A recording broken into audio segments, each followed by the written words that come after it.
Magandang araw, Bagong Pilipinas. Narito ang Police News Express sa oras na ito.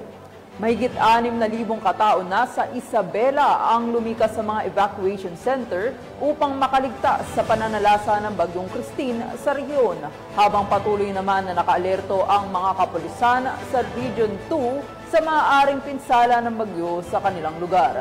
Yan ang balitang hatid ni Patrolwoman Jerilyn Colico. Aabot sa 6,426 na individual mula sa iba't ibang bayan sa Isabela ang naitalang lumikas sa mga evacuation centers sa probinsya dahil sa epekto ng Bagyong Christine.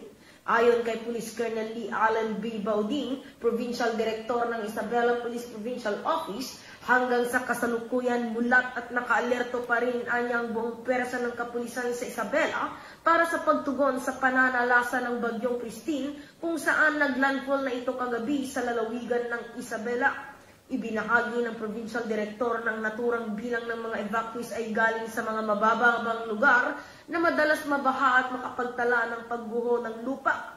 Kaugnay nito, hininikayat ang mga residente na nasa danger zone na lumikas na sa mga evacuation areas para hindi malagay sa panganib ang buhay. Samantala, layunin ng Isabela Police Provincial Office ang zero casualty ngayong panahon ng bagyo, kaya't minabuti ni Police Colonel Lee Allen B. Bauding na pangunahan ng 24 oras na pagmonitor sa buong probinsya para matiyak ang kaligtasan ng bawat Isabelino.